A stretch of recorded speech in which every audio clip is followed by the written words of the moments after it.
This was your view. I favored it. Thank you very much. Now, when it matters most, the straightforward facts. ABC News is America's #1 news. #1 in the morning, in the evening, and the #1 show on all of television. #1 versus the competition. #1 in politics versus the competition. The #1 most watched. ABC News is America's #1 news.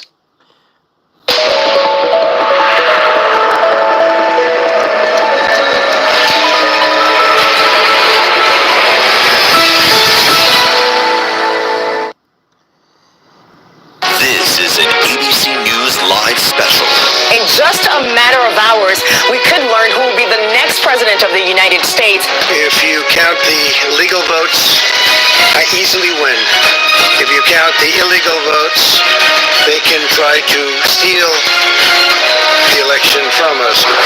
We have no doubt that when the count is finished, Senator Harris and I will be declared the winners. So, I ask everyone to stay calm, all people to stay calm. The process is working. The count is being completed, and we'll know very soon. From ABC News Election Headquarters, Election 2020. Good morning, everyone. I'm Diane Macedo. Thanks for streaming with us. 3 days after the election, we are still not sure who the next president will be. Votes are still being counted in several battleground states. And overnight, Joe Biden took the lead in a red state for decades. Could it flip blue for the first time since 1992? We will find out. We hope soon. Georgia is just one of the states still counting votes. Let's take a look at where things stand right now in those outstanding states. Right now, Joe Biden at 253 electoral votes, President Trump at 214. But when you look at those gray states, those still have not been projected. Pennsylvania could be a state that pushes Joe Biden over the edge if he wins it. And here's a look at Philadelphia, where votes are still being counted this morning. As those votes come in, the path is narrowing for President Trump. But of course, this race is still possible for him. Let's take a look at where things stand in the race for President Trump right now. Again, right now, the president has 214 votes. In order to win, he would need to get 3 of the outstanding states, Pennsylvania, North Carolina, and Georgia. Plus, he needs either Nevada or Arizona. That is the easiest path to victory for him right now. Without that setup, it is hard to see a path for victory for the president, but of course he is intending on challenging this, as we heard overnight, regardless of the outcome of the votes. As those votes continue to be counted, the president has been tweeting overnight. He also spoke at the White House yesterday evening, and Kira Phillips is in Washington with more on that side of the story. Kira, what are we hearing from the president? Diane, what a night, what an overnight, what a morning. Listening to the president last night was like listening to a boxer who just took his last punch. He was defiant, he dissed our democracy, and he made more false claims, one after another, saying our election process is rigged, that it's making people corrupt. But before we get to that, the president did tweet overnight. The one that stands out to me is where he says, "I easily win the presidency of the United States with legal votes cast. The observers were not allowed in any way, shape, or form to do their job, and therefore votes accepted during this period must be determined to be illegal votes. U.S. Supreme Court should decide." Just bottom line with regard to that tweet, it's just simply not true. There is absolutely no proof of that, Diane. So now back to last night from the White House podium. President Trump breaking his silence, addressing the nation for the first time since he prematurely declared victory on election night. He delivered a roughly 15-minute speech filled with falsehoods and conspiracy theories. This was not a president coming before the country, Diane, to inspire all of us and give hope during a deadly pandemic. It was more of a rant full of distrust and distraction, and provided absolutely no evidence of any wrongdoing within all these claims. Take a listen. I think there's going to be a lot of litigation because we have so much evidence, so much proof, and it's going to end up perhaps at the highest court in the land. You can see he's still casting doubt on the numbers in key battleground states where he appeared to have a lead, and now that's been slowly whittling away overnight. He's continuing to claim that illegal votes are being counted, Diane. More than 65 million Americans voted by mail. It's a historic mark, mainly due to this year and the pandemic. And while the president pushes this distrust within those votes, the ballots are perfectly legitimate. And the only outspoken GOP supporter right now is Senator Lindsey Graham. And I can tell you, I know Lindsey Graham. I talk to him on a regular basis. He plays golf with the president, and he tells me that he always voices his disdain with the president when he feels it's necessary. But this time, Diane, was not the case. Listen. He stood with me. He's the reason we're going to have a Senate majority. My race was overwhelming. He helped Senate Republicans. We're going to pick up House seats.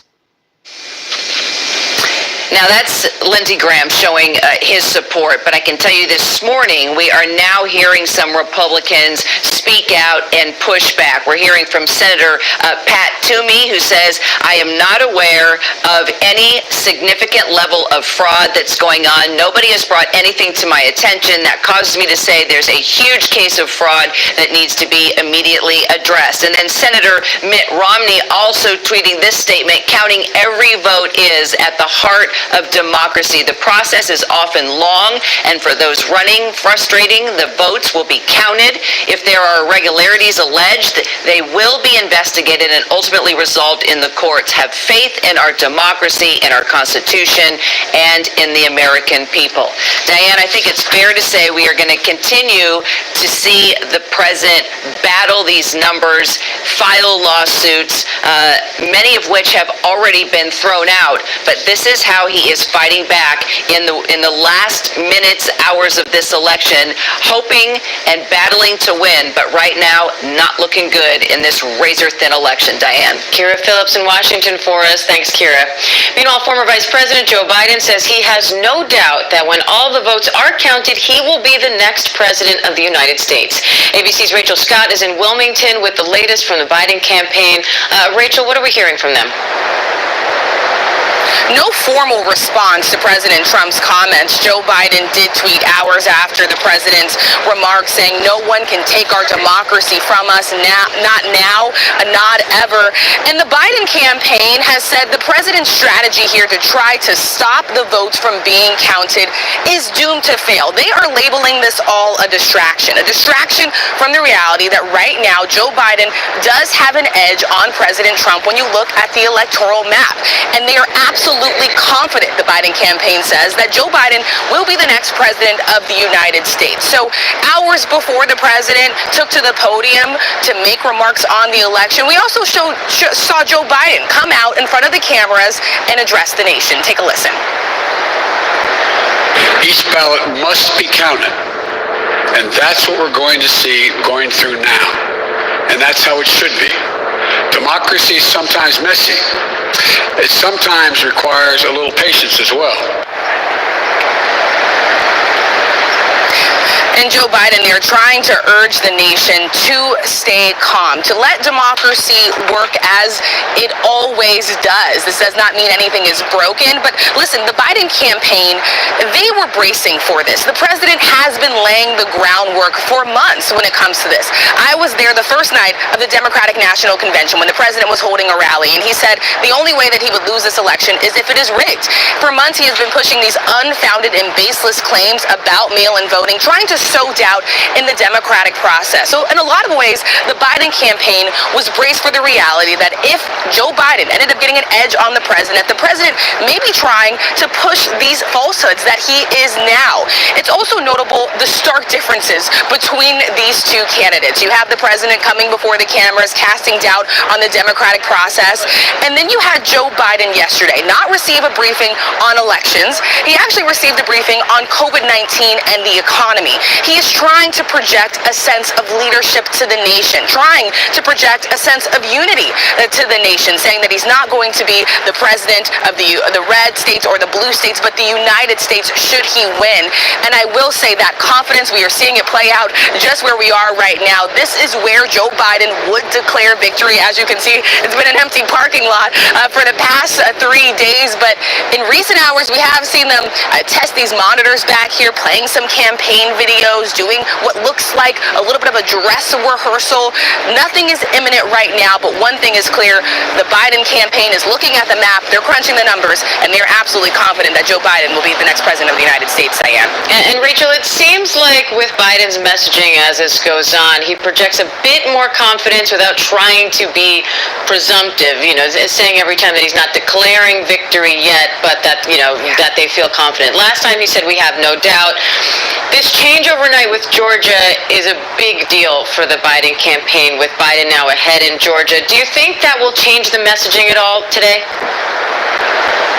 It is a big deal for the Biden campaign, and in fact, yesterday, Biden's campaign manager labeled Georgia a toss-up. It was one of those states that they actually weren't projecting total and complete confidence with, like they were in a state like Arizona or Pennsylvania, where they really felt good about pulling ahead of the president in those two states. So this is going to add to that confidence, and you are right. We have seen them move from this cautious optimism that we saw just 2 days ago to absolute confidence, when they say, when they look at the numbers. And this is because the president's pathway to victory is getting slimmer and slimmer as these results come in. And so we could see them take a little bit of a stronger tone today. But the reality here is that Joe Biden is trying to contrast the president. Even though he has an edge right now, he's not coming out and declaring victory. In fact, he is saying, let every single vote be counted. And in many ways, Diane, that is going to speak for itself to the American people. All right, Rachel Scott in Wilmington, Delaware. Thanks, Rachel. And to help us break down where we are in the fallout of this election right now, ABC News political director Rick Klein. Rick, good morning. Fallout feels like the word for it. Where do the president's claims of voter fraud go from here? We hear him saying this over and over again. So far, we haven't seen any evidence. They're trying to battle this out in some of the local courts. Where are we now, and where does this go? Yeah, Diane, the place for them to go is into courthouses, and they haven't gotten there yet. What's striking is that the president's team has already been quite litigious. We've got legal action in at least 3 or 4 states at this hour. Some of them even involve potentially going to the Supreme Court, particularly in Pennsylvania. But in none of those cases have they raised any kind of even specious allegation of widespread voter fraud or counting fraud. In fact, what they're trying to do is stop the count in a number of states, not continue the count. It has been a haphazard strategy, and Diane, to me, it is much more of a political strategy than it is a legal strategy at the courthouses where it matters. The president can say, I guess he can say whatever he wants, but the place that this would have to be settled ultimately would be in courts or before election boards, and we haven't seen any actions that are even remotely relevant to the points the president very misleadingly, very falsely made last night. Rick, what do you make of the Republican response to this? We heard some support from Senator Lindsey Graham, but many more detractors. Could that have an impact in all this? What do you think? Yeah, I think hearing not just Senator Graham, but also Senator Cruz, Senator Paul, the House Minority Leader Kevin McCarthy, parroting the exact very specious and false talking points that the president did, I thought probably disheartening for democracy if you're expecting that there would be some kind of guardrails by some of his Republican friends and colleagues. Now, there have been some notable breaks, and we've noted on that, and I think ultimately that could matter, but I am struck by how many members of Congress, based on zero evidence, are simply saying what the president said is 100% correct and deserves this full explanation, because however you want to spin what the president said, it is not true. And what he said is quite a bit more than what you hear other people saying he said, which is count every valid vote. I think everyone agrees with that concept. What they don't agree is with maligning the election processes and tossing out a whole series of unfounded and potentially dangerous allegations. It seems like some of them are trying to offer support, but also kind of hedging, not completely saying they believe that there is fraud happening. Is there some division within the party right now? Or are there some behind-the-scenes conversations you think going on with them trying to figure out how they handle this? Yeah, there are, and they've gotten pretty good at speaking Trump. to Trump, and they know that sometimes going out in public and saying something direct doesn't have the impact that you want, that sometimes you need to back channel. And, we know there's conversations in high levels of Republican circles about how you handle this, how far this goes. Ultimately, whatever the courts do, it's interesting, Diane, the final electoral votes are held in Congress itself. There is a final vote in Congress to accept or reject the votes, the electoral votes of individual states. So if Senator Graham, if Senator Cruz, if Congressman McCarthy, if they want to make good on this, they could gum up the works all the way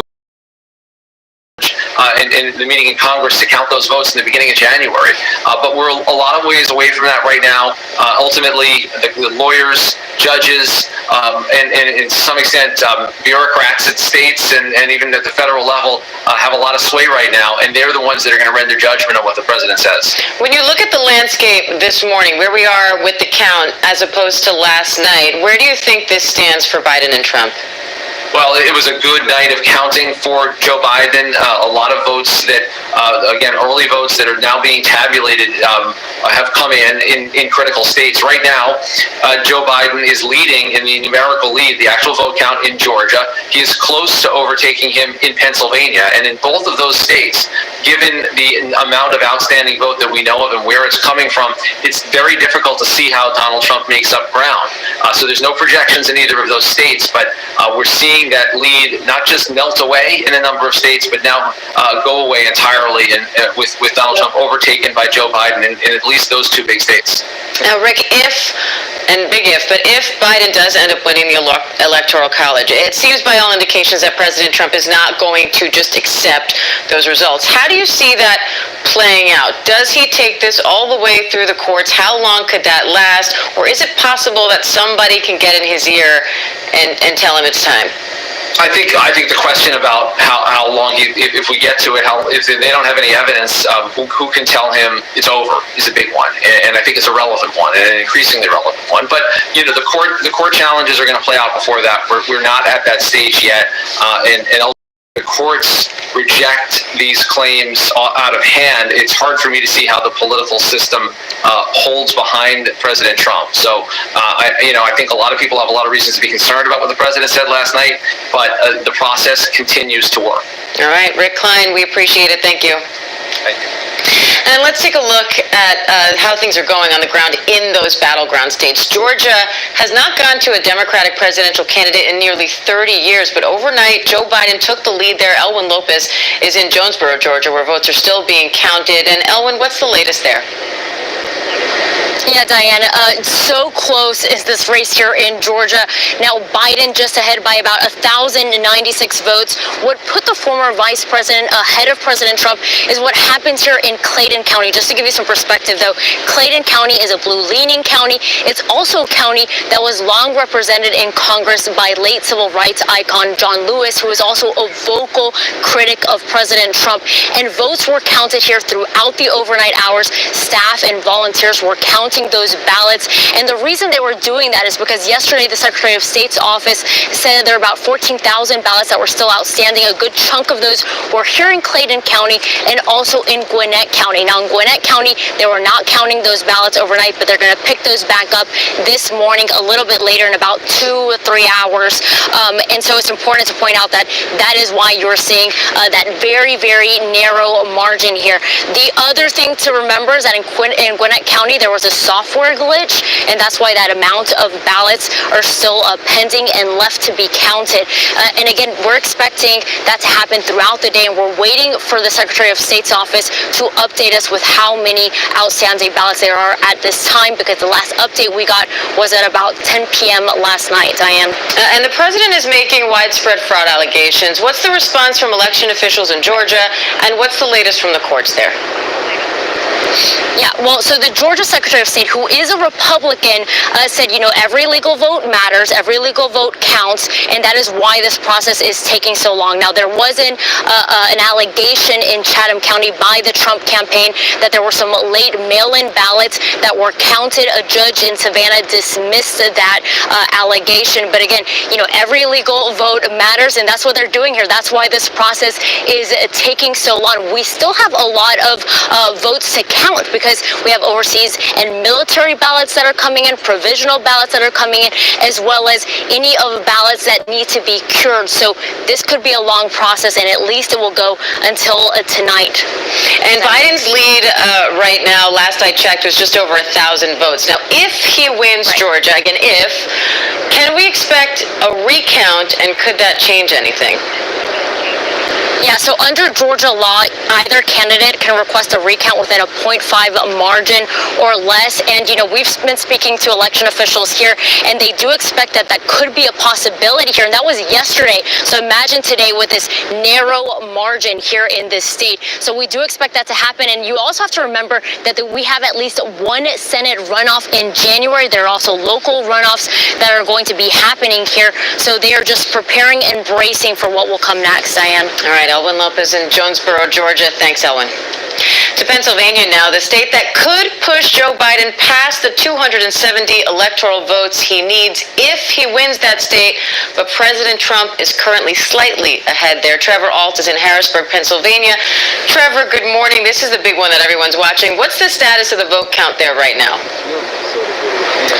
Well, where we're sitting right now, Diane, is that Joe Biden has closed that gap with President Trump to a little bit more than 18,000 votes. You're absolutely right that people are paying especially a lot of attention to Pennsylvania, because this is the state that if Joe Biden wins, the race ends automatically without needing to win any other states. We didn't get a lot of vote updates overnight. The gap closed a few thousand, but what we're paying very close attention to this morning is out of Philadelphia. They have not updated since 1 a.m., but they have been counting through the night. They did a similar thing the night before and had a fairly large update in the morning. We've heard from city officials that we could get a vote update out of Philadelphia within the next hour or two, and Joe Biden has such a distinct advantage there that that update alone might be enough to put him up over the top of President Trump, and that's with still a number of outstanding ballots in the remainder of the state, almost all of which give Joe Biden an advantage because they're mail-in votes, and we've seen him perform very strongly in that mail-in category. The state officials here in Pennsylvania have said from the beginning that they expect this vote count to be wrapped up by today, Friday. They have not backed off of that prediction at all. In fact, they've said that they're going a little bit ahead of schedule. They do know that this has taken a long time compared to much of the country, but they say the fact that the system is moving slowly means that the system is working, Diane. All right, Trevor, and there was an arrest in Philadelphia overnight. Someone allegedly plotted to attack a counting center there. What do we know about that? Sure. So what police in Philadelphia are telling us is that they had received a tip of this plot to attack the Pennsylvania Convention Center, which is where a lot of the vote counting is happening in Philadelphia right now. A group of people, perhaps a family, traveling from Virginia in a Hummer that they believe, according to their tip, were plotting this attack. So they've arrested at least one person from that group. They did acquire a weapon from that Hummer as well. They say that the Hummer had a sticker and a hat from the group QAnon, which is a conspiracy theorist organization that the FBI has labeled a domestic terror threat, and that group supports President Trump. We saw some QAnon supporters here on the steps of the Capitol in Pennsylvania protesting what they believe are the stealing of the election. And then also, Diane, we know that President Trump has launched many legal battles across the country and here in Pennsylvania. One that he had touted was a victory in Philadelphia. The fact that he had said that no Republican poll watchers were allowed inside to watch the ballot count to make sure that no fraud was happening. And what a judge ruled yesterday was that those people didn't need to be allowed inside. But the president did get at least a somewhat small loss last night, in that a judge threw out the Trump campaign's argument that the vote should be halted in Philadelphia, and Trump campaign attorneys did admit in court that they always had at least some people inside watching the vote be counted. Of course, there's still a number of legal battles that are going to be played out here in Pennsylvania as we watch the vote come in, Diane. All right, we'll be watching closely. Trevor Ault in Harrisburg, thanks. And now to Arizona, where Vice President Biden is currently ahead. Our Zohreen Shah is in Phoenix. Zohreen, good morning. Where do things stand right now in Arizona? Hi, good morning, Diane. Trump and Biden are now separated by just 2 percentage points. That margin is getting smaller since yesterday. Of course, it is good news for Trump. Biden now has just over 50% of the vote. Trump has just over 48% of the vote. They're separated by about 47,000 votes. Biden, of course, still with that lead. Nate Silver says that Biden is still not safe. There's about 300,000 votes that still have to be counted, but of course, Biden is still in that better position. And Zarina, I know you spoke to some Trump supporters there. What are they saying? Diane, they're really anxious. We went out to a Trump rally here yesterday. There were about 100 of them standing outside the building where the votes were being counted.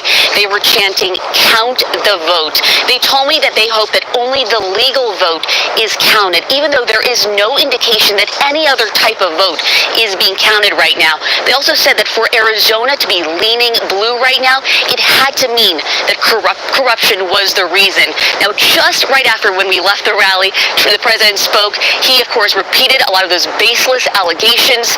The next dump of votes, Diane, will be at 9 a.m. this morning. All right, we're waiting on those. Oreen Shah in Phoenix, thank you.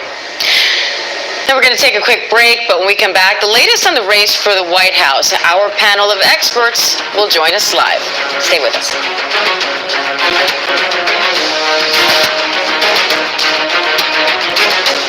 Election 2020 on ABC News Live continues in a moment. Admit it. These days, what you need to know seems to change, well, like every day. So what is it that you really need to know? Want to know to help you not just get through your day, but make the most of it. Feel smarter, feel better, feel happier. Well, how about a third hour of Good Morning America in the afternoon? GMA 3, what you need to know. It's all about you. Lunchtime at 1 Eastern, 12 Central and Pacific on ABC. This is going to be so good. The reality is our country can collapse from within. You see the white power movement on the march. Klansmen and neo-Nazis, skinheads, it's meant to incite war. From the KKK to Oklahoma City to Charlottesville, the new documentary event special. We just need to start talking about race. Homegrown hate, the war among us. This is a real wake-up call. Streaming now on ABC News Live.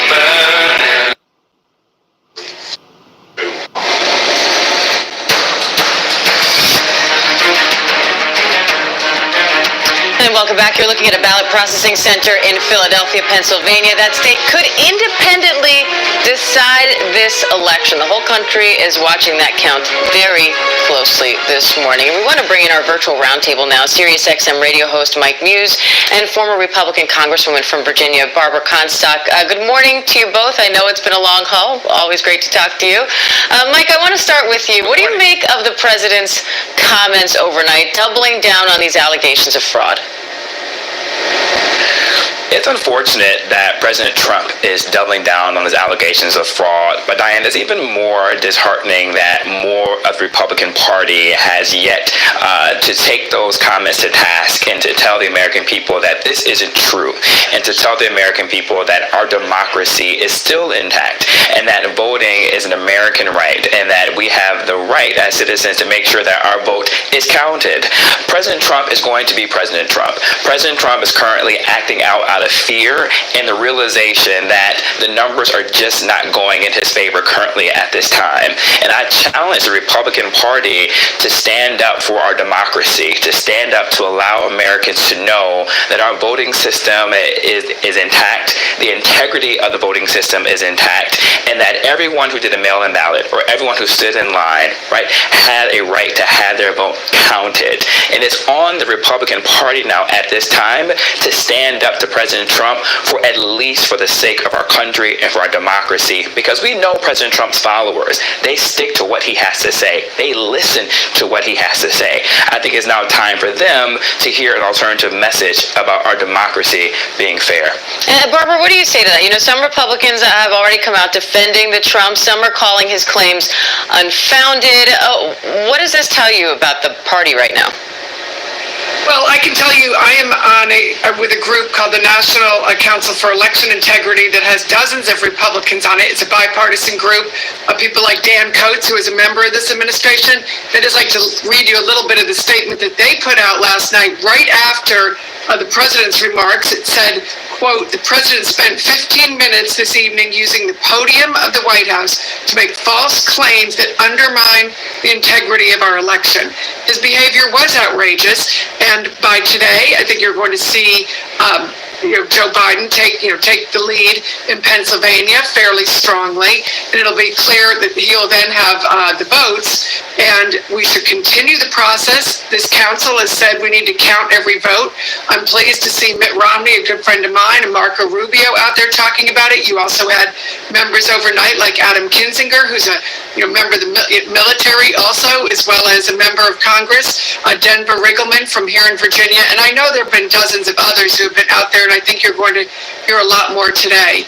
The president needs to understand that we need to count every vote and finish this process. But let's look at this. While the president did lose, I think you have an electorate that said, you know what, we like Republican policies. We are a centrist country. That's why Republicans won the Senate. They won state houses, which nobody expected.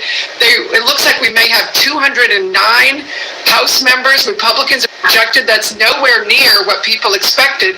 But they said, we don't like the president. We don't like the way he behaves and what he does. And this is a perfect example of that.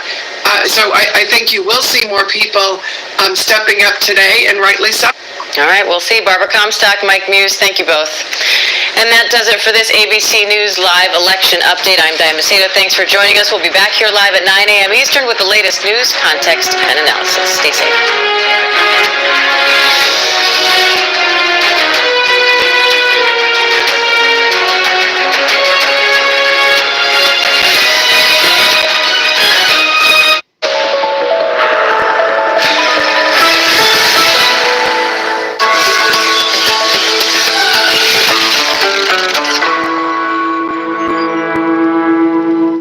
Friday, November 6th, and Joe Biden is building a wall of his own. We start here. It's not inevitable, but it's getting close. Both campaigns are kind of doing some mathematical jujitsu. In several states now, the president's up by a little with a lot of ballots left to be counted. Many people are suspecting is that there are now enough votes out there for Joe Biden to take the lead. There are 3 states to keep your eye on this morning. We've got a reporter in each of them. Meanwhile, if you count the legal votes, I easily win. President Trump has started openly telling supporters about vague conspiracy theories with no evidence. Donald Trump may concede that the election was stolen from him. GOP lawmakers have supported him for 4 years. What will they do now with an election on the line? From ABC News, this is Start Here. I'm Brad Milkey.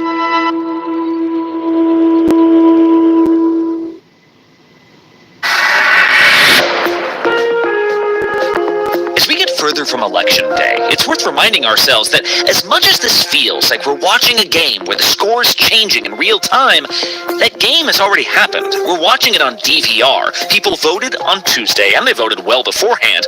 What we're learning now, hour by hour, is what that score ended up being.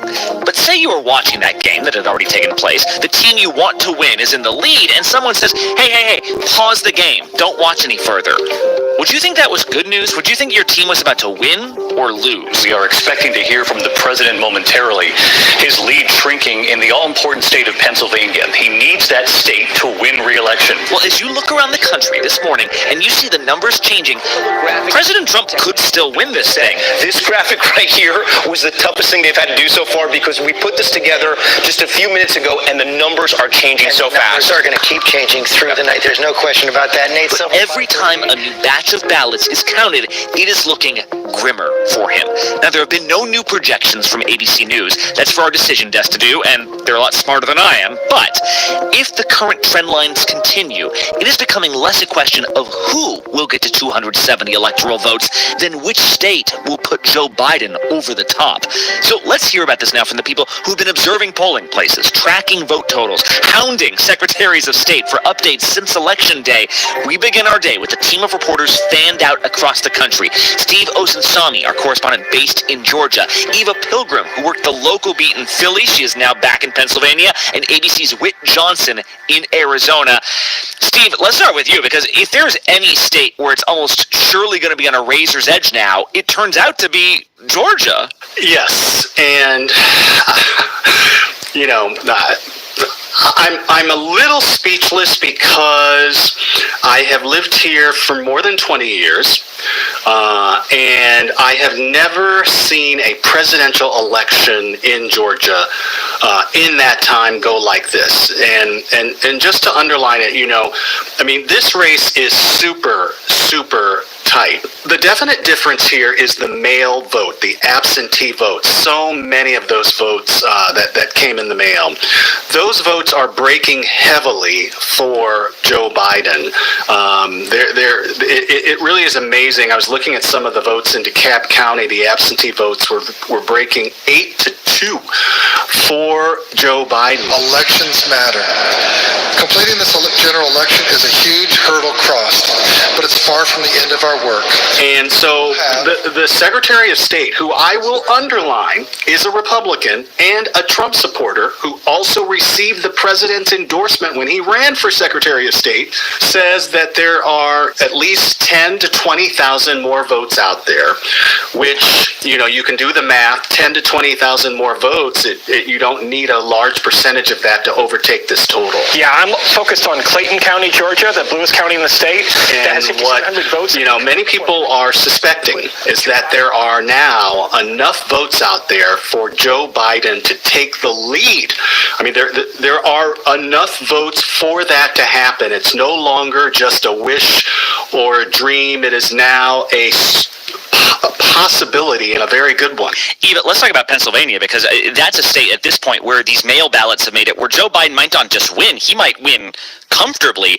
What has happened with these mail ballots? Biden has been taking about 77% of those mail-in ballots in his favor. I mean, the people on the street, I'm in Philadelphia, which is a Democratic stronghold, but they all seem pretty optimistic that Biden is going to catch Trump. Places, many people are going to remember from the first debate when the president said bad things happen in Philadelphia, and it's really ended up being kind of a self-fulfilling prophecy for the president, because bad things are happening to him with regard to the vote tally at this point in Philadelphia County.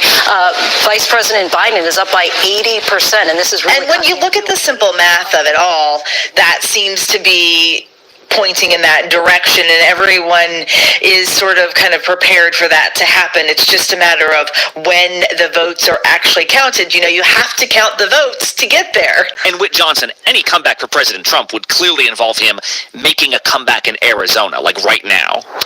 Absolutely, and you know what? We have seen this slow rolling comeback from Donald Trump. Is it going to be enough? We just don't know yet. The race in Arizona is getting closer and closer every day. Just like we told you it would yesterday, just like we're telling you right now. And both campaigns are kind of doing some mathematical jujitsu to see if there is a path forward, if he can in fact do it. But at the same time, this is a real example of the reason and need to count every single ballot. And I can tell you that some of the messaging coming from President Trump and the White House has left some here in Arizona scratching their heads, including those in the Republican Party. We want all voting to stop. We don't want them to find any ballots at 4 o'clock in the morning and add them to the list. Count our votes, and that's exactly what we're doing. Because on the one hand, President Trump tweeted, "Stop the count." On the other, you have people here in Arizona literally trying to make sure every single ballot is counted, and all of those ballots are keeping him alive in this race right now. Well, yeah, and let's talk about how President Trump and his supporters have handled this. We've seen people outside these vote centers claiming that these votes somehow aren't valid, but I mean, what specific issues are they pointing to? We haven't had broad, sweeping controversies here in Arizona, but we have had a few isolated things that have really triggered some outrage here in Maricopa County. We're not here for conspiracy. We're here for a fair and honest election. We're here. There is this incident revolving around Sharpies being used to mark ballots. I talked with 5 different supporters. Some of them think the use of Sharpies on ballots may have skewed the count here in Arizona. There is actually a lawsuit that has been filed. There's been a court hearing already about it because some people made the claim that they were told to mark their ballots with Sharpies and then they worried that their ballots were going to be thrown in the trash. So we saw some protests outside the county recorder's office, mostly Trump supporters, dozens of them. Some of them were actually armed. President Trump won by a landslide. He's not being given what he's worked for, what we've all voted for. And they were trying to get inside the recorder's office to take a look at the ballot counting. Now, the county and the Secretary of State has been trying to reassure everybody that even if a Sharpie is used on the ballot, it still works. The new machines are actually made to accept ballots with Sharpie ink on them. That said, I think there's just a general sense of anxiety on all sides. The Secretary of State is pleading with people to just be patient. In fact, they set up fences around the county recorder's office and blocked it off and called it a free speech zone to try to encourage people to protest peacefully in a safe area. Yeah, that's the thing, Eva. Like, the reason that this is taking longer in places like Pennsylvania is that state legislature, the Republican legislature, decided not to allow mail ballots to get counted early, like they are in Florida. But you've been able to see this counting process now up close with your own eyes.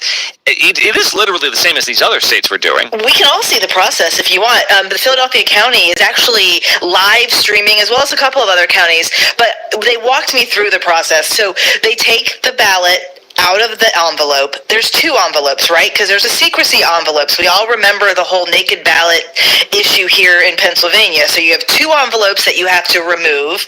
They have to check the envelopes, make sure that everything's kosher there. Then they take all of the ballots, they've stacked them up in these groups, they move them over to a second station, and then they flatten them all out so that you can scan them later, right? Once they get them all flattened, a big group of them, then they take them over to the scanning station. And they one by one put them on the scanner and scan them in. That is a lot of manual labor. And when you think about that process, it takes time. Hey, Steve, if this stays close in Georgia, I mean, say even that Joe Biden takes the lead, but it's like 500 votes, 1,000 votes, do you know what happens next? Yes. And again, the Secretary of State is already prepared for this. There will be a recount. Any race that's within 0.5%, state rep, state senator, congressman, or the presidential race, the candidate could ask for that within 0.5%. So we expect whoever loses will ask for a recount, but the Secretary of State, again a Republican, says that recounts in Georgia really don't change the totals much because of the way we do elections here. But they're prepared for a recount. They have the machines that they'll need. They say it'll take about a week, but he actually doesn't expect the vote total to change. People feel confident about the results. They may not like the results if they're rooting for one person versus the other, but they have that confidence. And then we're going to follow that up with our first statewide audit. So the elections will be audited. So what he is sort of telegraphing is that the vote total that he ends up with is probably going to be what the real deal is. Right, and so at this moment then, the thing you should walk away with here is if Joe Biden manages to flip Arizona, Pennsylvania, or Georgia, any one of them conceivably wins it for him. If he wins each of these 3 states, which is becoming a very distinct possibility, he would actually win the Electoral College by a greater margin than President Trump beat Hillary Clinton. Steve Osunsami, Eva Pilgrim, Whit Johnson, big day ahead of us. Keep up the good work. Thanks, guys. Thanks, Brad. Thank you. Very welcome. Next up on Start Here, counting the votes is great, but what if the president convinces GOP lawmakers to ignore them? Back in a bit. Another week in America, a country facing a new test now. The Wuhan airport, almost no one here. A lost flight out of Rome. This is the nursing home just outside Seattle. Dozens of people were just rushed off this cruise ship. This is ground zero. It is shut down. Another ambulance just pulled out. Now they're headed to the hospital. Time is of the essence. You can see the ship behind me. The first time tests have been done here. Morning, afternoon, evening, late night, 24/7. ABC News, there for you. Welcome to Disney Plus. Are you ready? Drop in and explore.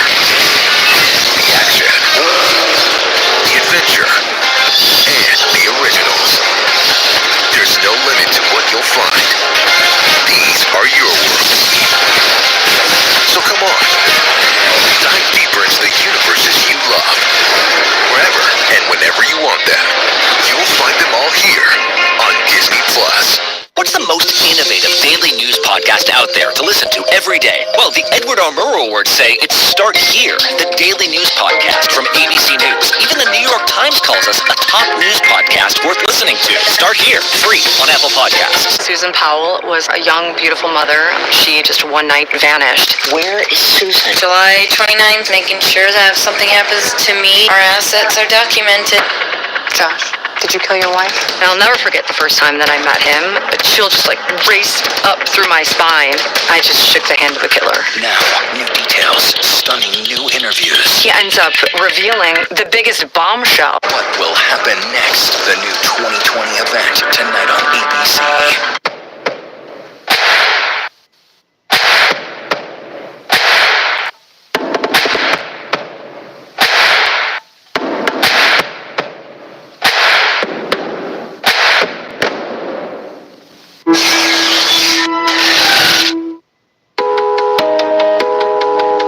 Now, if we are heading into a world in which multiple states are about to be conducting recounts, how do the campaigns handle that? In the days since the election, former Vice President Joe Biden has actually formalized his plans for a transition to the White House without actually saying the transition has started because, hey, he says the votes aren't in yet. Democracy is sometimes messy. It sometimes requires a little patience as well. But that patience has been rewarded now for more than 240 years. Meanwhile, President Trump came out last night to the White House podium in a fury. As everyone now recognizes, media polling was election interference in the truest sense of that word. Without any evidence, the president claimed votes still being counted in his favor were legitimate, but that somehow votes still being counted for Joe Biden were not. You see that on election night. We were ahead in vote in North Carolina by a lot, tremendous number of votes, and we're still ahead by a lot, but not as many because they're finding ballots all of a sudden. Oh, we have some mail-in ballots. That's not true.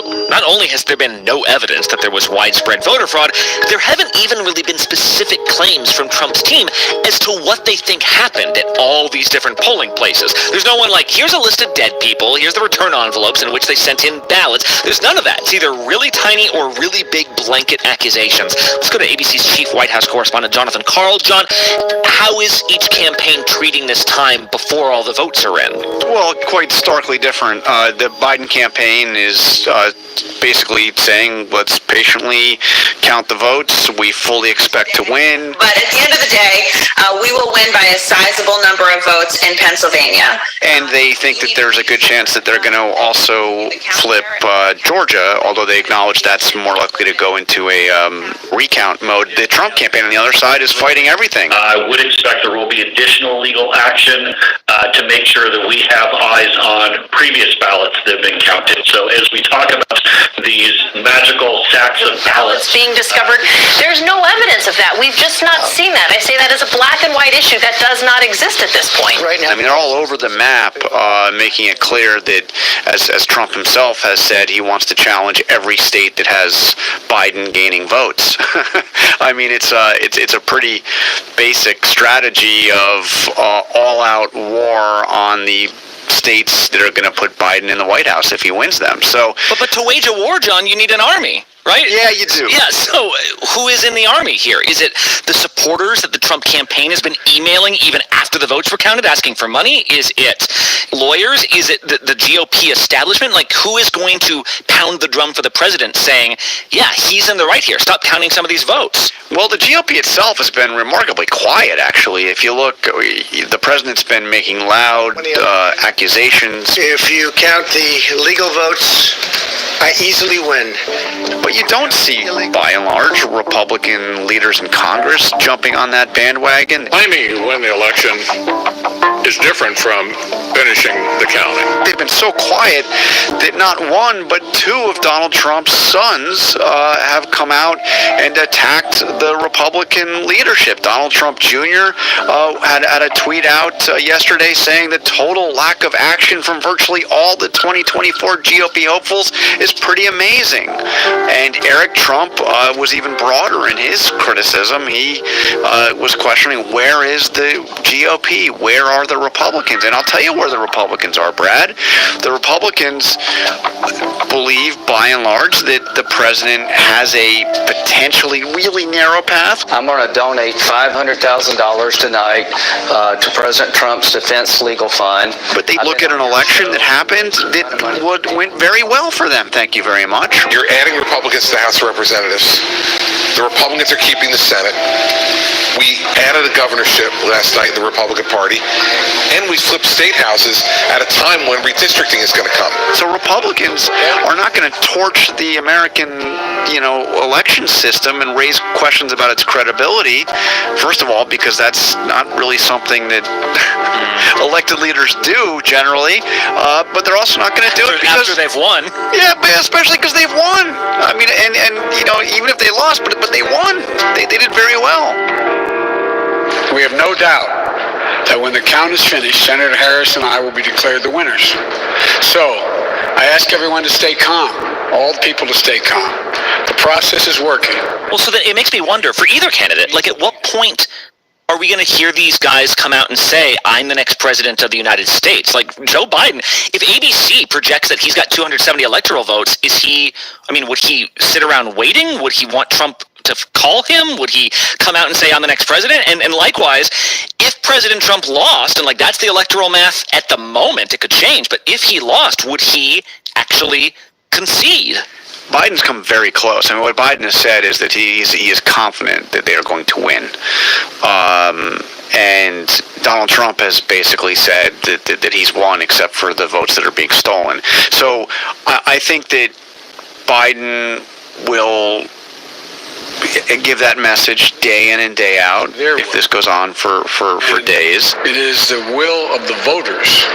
No one, not anything else, that chooses the President of the United States of America. And then, at some point when the news organizations have called the race, and I think he will come out and do a rather formal declaration of victory. I don't see Donald Trump really necessarily ever doing a traditional concession speech, but the Republicans I have spoken to, and I've spoken to quite a few over the past 24 hours who are both close to the White House and the White House legal team, my sense is that there's a confidence that Donald Trump will ultimately accept the results. That's a little different than conceding. He may concede. This is the way I said this back to to somebody very close to the president who laughed and thought it was a good way of putting it. He may concede. Donald Trump may concede that the election was stolen from him. So, ultimately that means acknowledging a transfer of power, but as he's going out, again, this is all assuming he lost, and we are still counting votes, but if he loses, he could leave the White House and out the door say that it was stolen from him, and he could even at that moment say, and I'll come back and we'll win an even bigger, so it's impossible for them to steal it from me. Wait, he would make noise about running again? Look, nobody knows where this is going because the only person driving this bus is Donald Trump. Right. And as long as I have known Donald Trump and studied and watched him and have a sense for his rhythms, I don't think Donald Trump knows how this ultimately ends, how he closes this chapter. Together we will determine the course of America and the world for many, many years to come. I do remember that he filed for re-election on January 20th of 2017, hours after he was inaugurated. I know that he's loved the campaign, I believe, more than the governing. Thank you. And I love you too. I love you too. We're all in this together. And I don't see him quietly walking away. I really don't. But I also don't think he's going to be barricaded in the White House and refusing to accept an election result. Right, and you mentioned that establishment GOP does not really want to be anywhere near these controversies. Clearly, one other thing we have learned from this election is regardless of whether President Trump wins, Republican voters love President Trump. This was not a depressed electorate. This is the second most people in history to vote for any candidate decided they wanted to come out for President Trump. It's not just an issue of disliking Hillary Clinton. So you'd think that Republican lawmakers are going to have to realize that, and President Trump's sons clearly making them realize that going forward. It's fascinating stuff. Jonathan Karl, thanks so much for the time. Thanks a lot, Brad.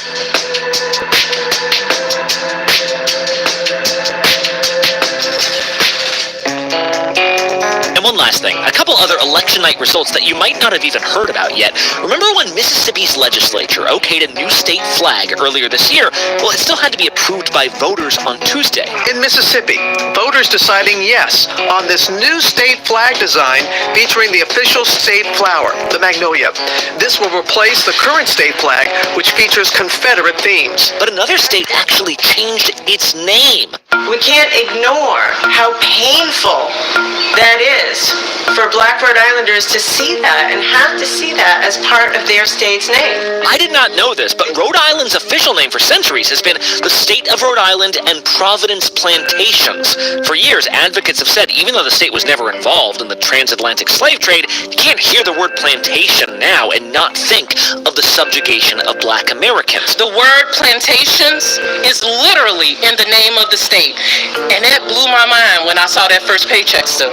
Voters actually voted against a name change 10 years ago. After all, this is a state where people take pride in a piece of trivia that it's the smallest state with the longest name. But the events of the last year convinced the governor to change the name, at least on official documents, and this week, voters agreed that from now on, it's just going to be called the State of Rhode Island. For the voters. We're going to keep making it about you, your vote, where things are heading next. So glad you're here with us. And on a personal note, can't say enough how impressed I am with a team that has just worked tirelessly, literally around the clock for days at a time. Start Here is produced by David Rind, Kelly Therese, Josh Cohan, Trevor Hastings, Ariel Chester, Tara Gimbel, and Lauren Efron. Thanks to Eric Johnson, Lakia Brown, John Newman, Elizabeth Russo, Abe Velez, and Stacia DeShisku. Special thanks this week to Kate McGuire, Cameron Jones, Julie Townsend, Elisa Wiersma, Sarah Kolonowski, Jordan Phelps, Chris Berry, Kendall Carson, and Micah Cohen. So many clutch performances there that helped us get out more pods to you throughout the week. I'm Brad Milkey. You might hear us over the weekend, depending on votes, so I will see you when I see you.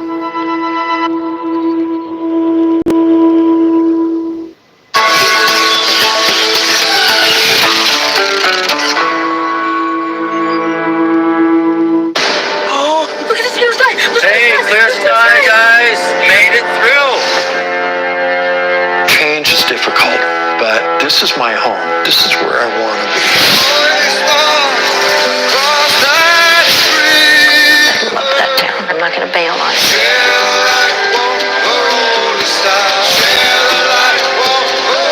It's a big deal. New beginning. Rebuilding Paradise, network premiere Sunday at 9 on National Geographic.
Thank you to the doctors, nurses, healthcare professionals, and first responders. Thank you to everyone keeping our supermarkets, pharmacies, gas stations running. Thank you to all the essential workers for all that you do.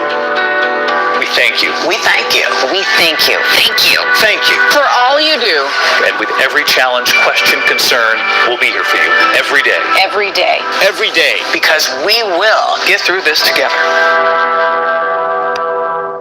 Yes, mornings may look different these days, but where you start your day, where you spend your mornings, where you get connected to everything that's happening. And face it, there's a whole lot happening in our world these days. Where you get all the breaking new information of the day to help you navigate through these times. That's why we're here. Good morning, sunshine. And making sure you start your day off with a smile and some sunshine.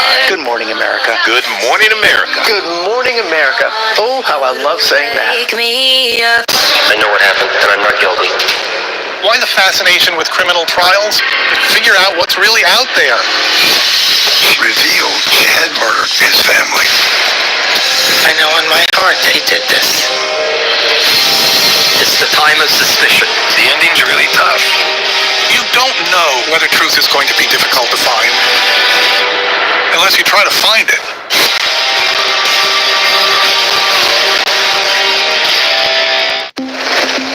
Americans here on the ground and the Iraqis. 18,000 tons. Patatas. Ismail? David. Over ground zero from Hurricane Michael. You can see just home after home. David, thanks for meeting you. This was your view. My favorite. Thank you very much. Hello? This is Montana Highway Patrol. You're looking for a couple of missing teenagers. That's right. Last seen in a red Focus. The steering wheel's getting stiff. Lock the door. We're fine.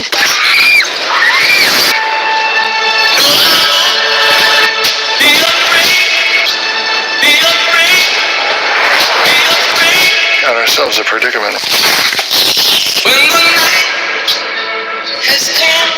Now, when it matters most, the straightforward facts. ABC News is America's #1 news. #1 in the morning, #1 in the evening, and the #1 show on all of television. #1 in late night versus the competition. #1 in politics versus the competition. The #1 daytime talk show. And #1 in streaming news.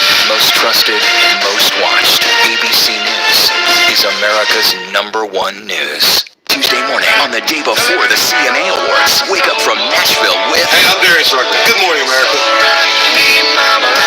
Yes, it's Darius performing for you. This is going to be so good. Tuesday, only on Good Morning America, sponsored by Walmart. ABC News. Straightforward. This is an ABC News Live special. 3 days after the election, we still don't know who will be the next president of the United States. There are now only a few states yet to be decided in the presidential race. It is the will of the voters. No one, not anything else, that chooses the President of the United States of America. From ABC News Election Headquarters, Election 2020. Good morning, everyone. I'm Diane Macedo. Thanks for streaming with us. And we want to get right to this breaking news that we just received. Joe Biden is now ahead in the state of Pennsylvania. The state now has 95% of expected votes reported. And this is a big one with 20 electoral votes up for grabs. Joe Biden now slightly ahead there in the state of Pennsylvania. So let's take a look at where things stand overall for the candidates. Joe Biden has 253 electoral votes. President Trump has 214 electoral votes. Again, why Pennsylvania is such a big one with 20 electoral votes up for grabs. It could put Joe Biden over that 270 mark. But again, this race is still up for grabs for either candidate because we're still waiting on results from 6 states. 5 of those are battlegrounds: Pennsylvania, North Carolina, Georgia, Arizona, and Nevada. So here's a look at some of those votes being counted right now. This is at a counting center in Philadelphia. Those vote counters doing their best to try to get us results to this presidential election now 3 days after the election. Let's get right to Trevor Ault in Harrisburg, Pennsylvania. Trevor, this is not by any means over, but it is big news for Joe Biden.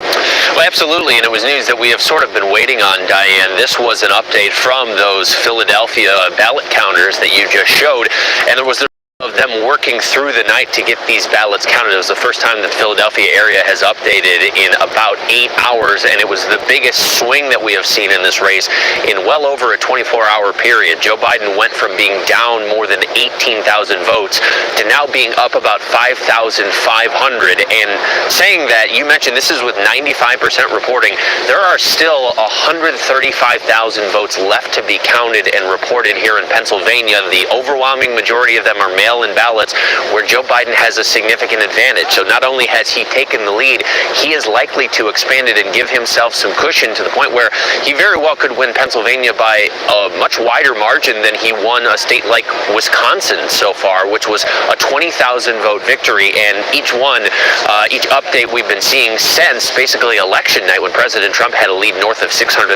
votes, has been swinging in former Vice President Joe Biden's favor. Now, of course, you have been hearing these widespread allegations of voter fraud or counting illegal votes here in Pennsylvania and in other states from President Trump and from his supporters too. I want to clarify, Diane, the main source of what these supporters consider to be illegal votes here in Pennsylvania is the fact that Democrats in the state want to count mail-in ballots that arrive after Election Day. Now, there is a lawsuit right now that is pending on whether or not those votes should be counted or not. So because of that pending lawsuit, from the beginning of the counting, any mail-in ballot that was received after Election Day has been sequestered and put off to the side. And they might end up not counting, but they're not in the total right now. And so if you think that all of those votes shouldn't count and they're illegal, you may very well be right, but none of Joe Biden's lead has to do with those votes, and he very well could not need them in the end. So right now, the positioning is incredibly strong for Joe Biden because, as you have said, everyone in America knows there are so many states that could be considered toss-ups or at least very close right now. If Joe Biden wins here, and he's in great shape to do so right now, the election is his regardless of what happens anywhere else. Diane? All right, big moment. Trevor Ault in Harrisburg. Thanks, Trevor.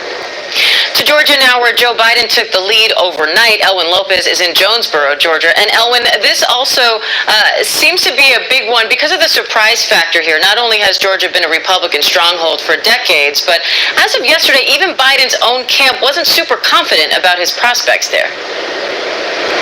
Yeah, they called it even a toss-up, but you know, Biden is ahead about 1,096 votes at this point. What has led the former vice president ahead of President Trump is the votes that were counted here in Clayton County. Now, to give you some perspective on this county, this is a blue-leaning county. It is also a county that was long represented in Congress by the late civil rights icon John Lewis. Now, John Lewis tweeting in 2016, quote, "The right to vote is almost sacred," calling it a powerful nonviolent tool in a democratic society. Now, the Secretary of State's office telling us this morning that there are at least 8,197 votes still outstanding and that counties are, quote, "treating everybody fairly." The Georgia voting systems manager said this morning that they have been receiving reports of a few irregularities, but that they have dispatched an investigator to look into those, and that those types of reports happen during every election. Take a listen.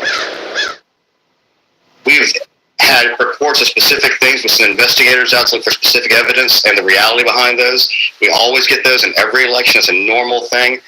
We have not seen anything so widespread that it could potentially affect the outcomes. But as you know, when you have a race that's this close, even the smallest thing can affect those outcomes. So we're going to be diligent. The counties are being diligent. They're working hard. They are all exhausted. But we feel like they're doing a good job and they're treating everybody fairly. Now, not only do those outstanding absentee ballots need to be counted, but we also need to be counting those provisional ballots that still are yet to come in, and also overseas and military ballots and any ballots that need to be cured by the end of today. Diane? All right, Elwin Lopez for us in Jonesboro, Georgia. Elwin, thank you. And now let's go to Arizona, where Vice President Biden is currently ahead. Our Zohreen Shah is in Phoenix. Zohreen, good morning. Where do things stand in Arizona? We haven't heard a ton from the state lately. Hi, good morning, Diana. We will in just about less than 2 hours here, but this is where it stands right now. Trump and Biden are separated by just 2 percentage points. This is good news for Trump. It's a smaller margin than it was yesterday. Biden now has just over 50% of the vote. Trump has just over 48% of the vote. There's about 47,000 votes that separates the two. Biden is in the lead, but even Nate Silver saying that this still is not enough for Biden to be in a safe area. There's still about 300,000 votes that have left to be counted. Biden, of course, is still in that better position, and that is making a lot of people out here nervous, a lot of Trump supporters nervous. We saw about 100 of them outside of the area where the votes were being counted yesterday. They were chanting, "Count the vote." Some of them told us that they wanted to make sure all the legal votes were being counted. Of course, there is no indication that any other types of votes are being counted right now. They also said that if this state, if Arizona goes blue, it is going to be because of corruption. Of course, there's no evidence to back that up. Now, the next batch of votes comes out at 9 a.m. our time here in Arizona. Diane? Yep, Arizona right now, 50% to 49%. Zohreen Shah in Phoenix, thank you. And votes are still being counted in Nevada as well. The race there, very tight. Our Matt Gutman is in Las Vegas right now. Good morning, Matt. You know, we didn't hear much from Nevada overnight. What do we know now? Not much more than we did yesterday at this point, actually. A number of votes were counted yesterday, but they were really trickling in from rural counties, a couple from Washoe County. It extended Joe Biden's lead to a paltry 11,000 votes. This is not, Diane, where the Biden camp thought it would be 3 mornings after the election. 11,000 votes is really a blip. It's less than 1%. Hillary Clinton and Barack Obama handily won this state, so it's a little bit closer than they hoped it would be. In the meantime, the Trump camp has filed a criminal referral to Attorney General Bill Barr, alleging thousands of instances of voter fraud across the state. We have asked for any evidence. Show us the video. Prove it. Anything. They have given us zero. The Trump campaign has been extremely litigious, even leading up to the elections, filing multiple lawsuits about fraud, illegalities, things they didn't like. All of them have been shot down by the state Supreme Court here. The registrar here, as we've seen in Pennsylvania and Georgia and in Arizona, we just spoke with Zohreen. There have been no obvious evidence of voter fraud or illegalities or any ballots that should be looked at more than once in terms of any kind of systemic conspiracy here. So that's been shot down. The Biden camp, on the other hand, is hopeful that this morning, when we get a dump of about 51,000 mail-in ballots from Clark County, heavily Democratic bastion here in Nevada, that's going to give them the cushion that they'd hoped they would have had by now. So, you know, it's still touch and go for Biden here, but they are hopeful with 190,000 ballots still left to be counted that he can extend his lead, hopefully to around 1.5% to 2%, Diane. And Matt, we see the Vegas sign behind you. That is a city for gambling and betting. So out of curiosity, what are the bookies saying there? What are the odds in this race right now? So you know that betting on elections in the United States is illegal, but it is legal abroad, and they're doing it with some intensity, apparently. European bookies are talking about $5 million bets, £1 million bets. So leading into the elections, Joe Biden was favored by a factor of 3. Then election night happened, Tuesday night. Everything started to sway towards the Trump side, and it sort of mirrored our national whiplash. The bookies changed the bets then. Trump was 3 times more likely to win.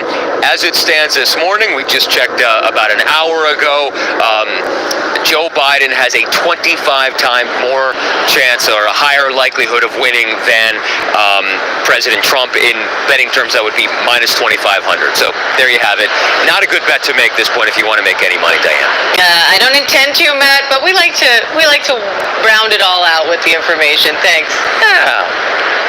Meanwhile, former Vice President Joe Biden says he has no doubt that when all the votes are counted, he will be the next president of the United States. ABC's Rachel Scott is in Wilmington, Delaware, where the Biden campaign headquarters is located.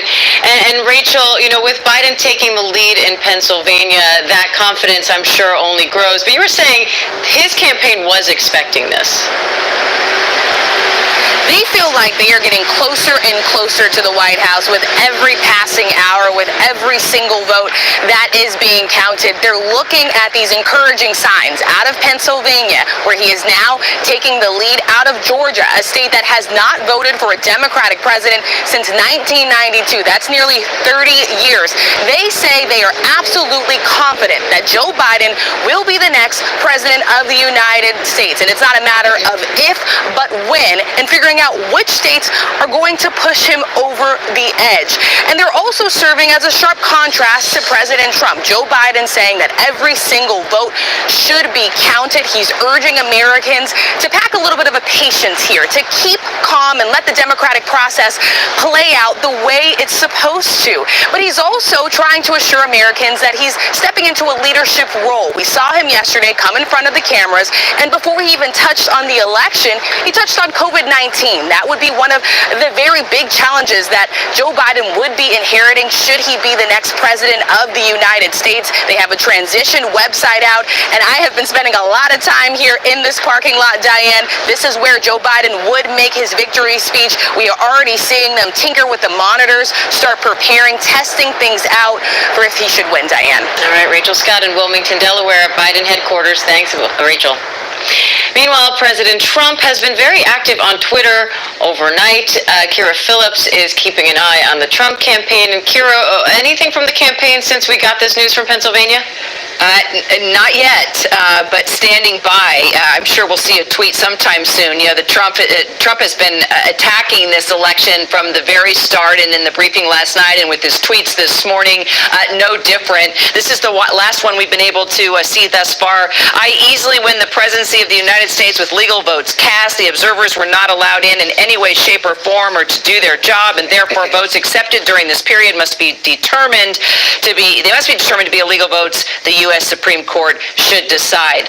Of course, he was talking about Pennsylvania, the lawsuit filed there trying to get access into the ballot counting, but that went nowhere, basically. And instead of offering inspiration, calm, and trust in our sacred right to vote and be counted, he just continues to exude distrust within our election process and dissing our democracy. I mean, last night he described the election, and I quote here, a case where they are trying to steal an election. They are trying to rig the election. We can't let that happen. At what point does someone actually come into the president's ear and say, enough is enough? As we've been following the GOP response to Trump's defiance and the speech last night, only 2 supporters so far taking to the airwaves.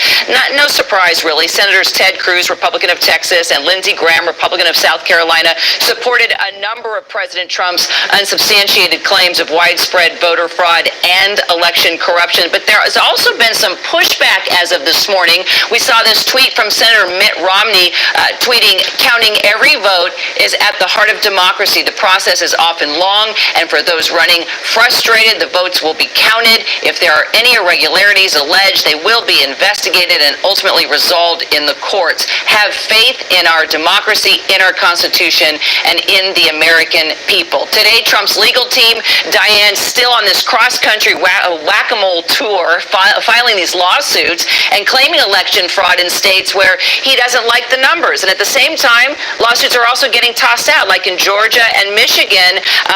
Those are gone. The evidence behind Trump's claims just not there. So cue the song Desperado. As we just reported, the breaking news that Biden now takes the lead in the crucial state of Pennsylvania. It appears the Trump campaign is all about litigation now to fight these leads that Biden is gaining and on the hunt for evidence that would prove these claims of election fraud.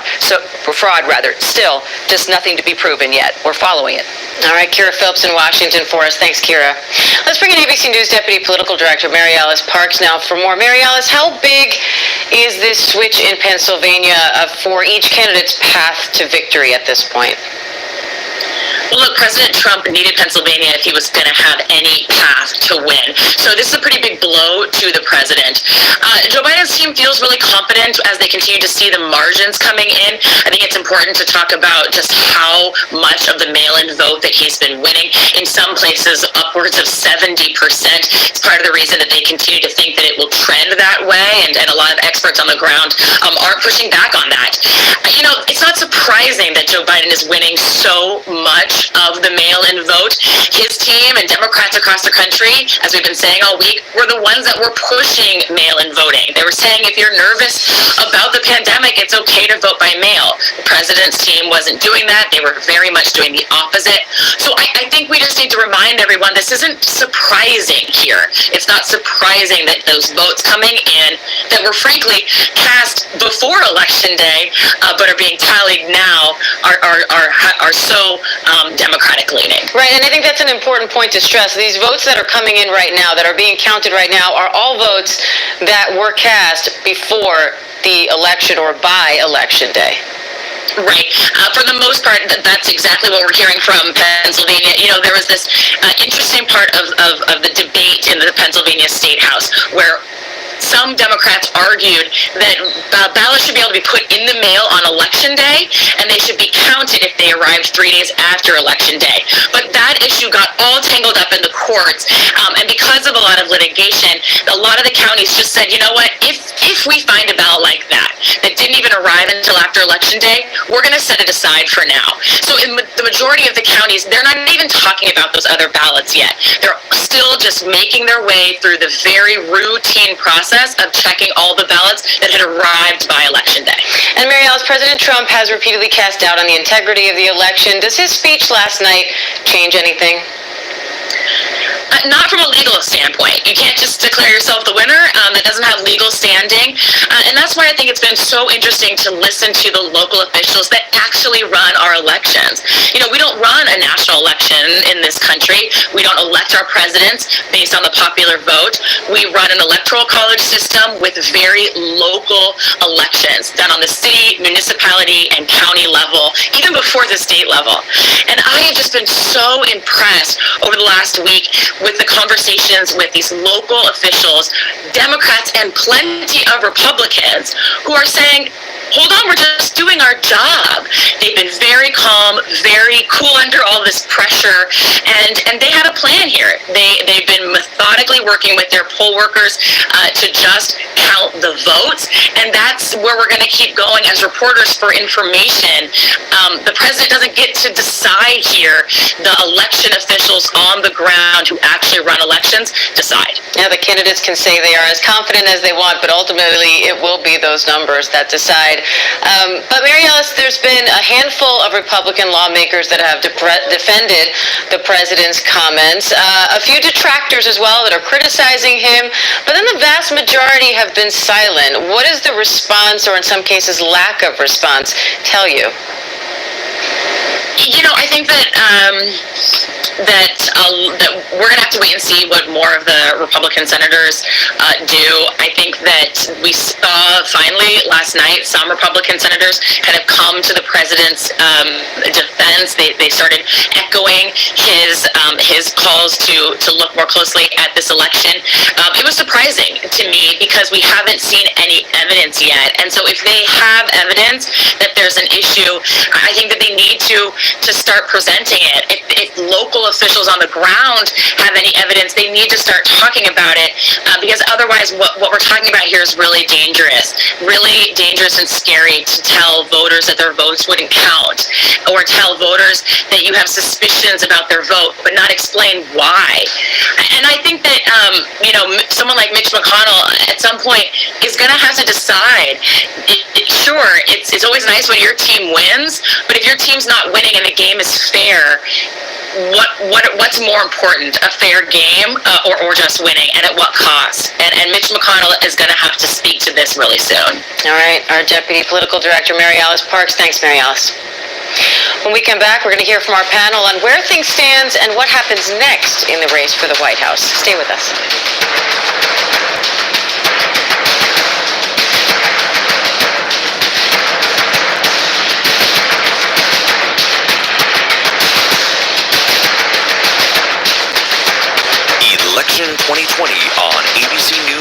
Live continues in a moment. Admit it. These days, what you need to know seems to change, well, like every day.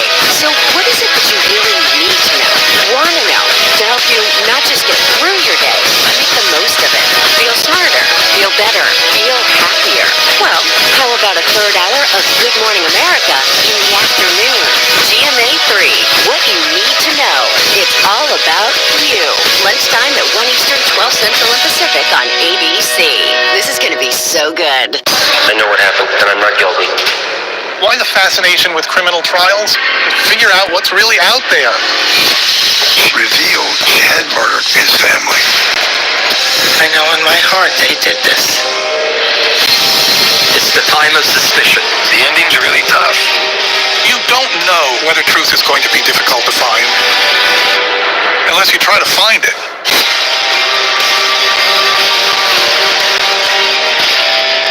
What's the most innovative daily news podcast out there to listen to every day? Well, the Edward R. Murrow Awards say it's Start Here, the daily news podcast from ABC News. Even the New York Times calls us a top news podcast worth listening to. So, if you like getting behind the biggest news stories of the day, inside all the details, the backstory, and what will happen next, then listen to Start Here, the daily news podcast from ABC News. It's like no other news podcast out there. Even the critics agree. Listen free on Apple Podcasts. Susan Powell was a young, beautiful mother. She just one night vanished. Where is Susan? July 29th, making sure that if something happens to me, our assets are documented. Josh, did you kill your wife? I'll never forget the first time that I met him. A chill just raced up through my spine. I just shook the hand of the killer. Now, new details, stunning new interviews. He ends up revealing the biggest bombshell. What will happen next? The new 2020 event tonight on ABC. Welcome back.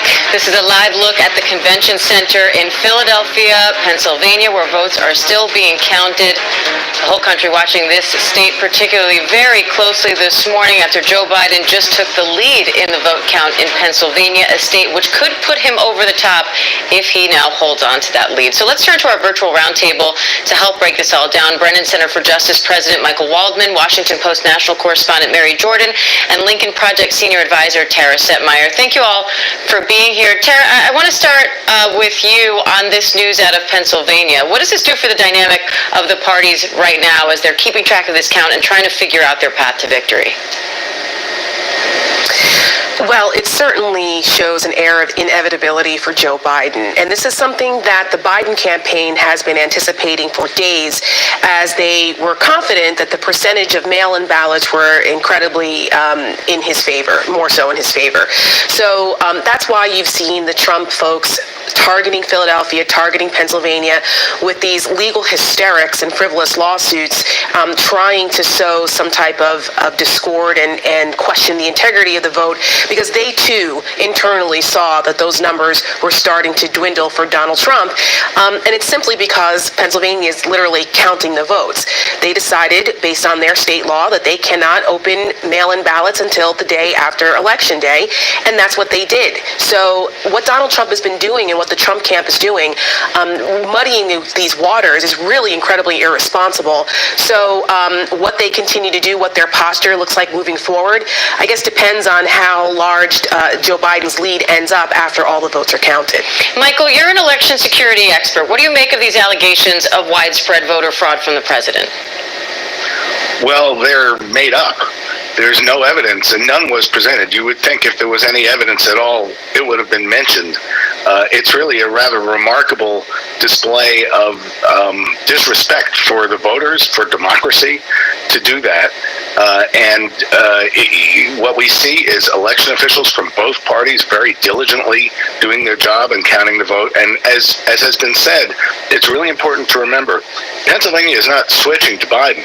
These were the earliest votes cast in many instances. They're just being counted now. And when all the votes are counted, it does look as though it's highly likely that today Joe Biden will be president-elect. And I think... Sorry, go ahead. No, I think that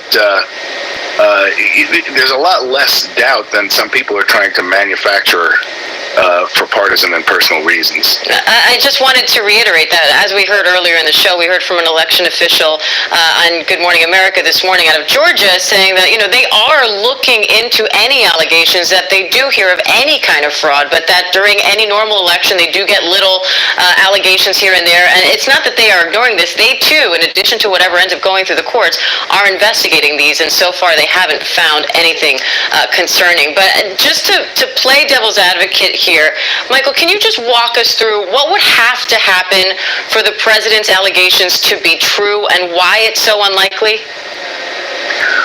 Well, there's a lot of security around elections, and it would be possible, I suppose, for people. It's actually quite hard for him to do the fan fiction of imagining it, because there's just such an infinitesimal amount of this kind of misconduct of people voting in someone else's name. In absentee ballots, for example, there are barcodes. There's quite a bit of security. It's kind of a widespread urban myth. We want to make sure that elections are secure and safe. But this year, there's paper ballots. Everybody's voting on paper ballots. There can be recounts if there need to be. Folks should have a lot of confidence in their vote being counted.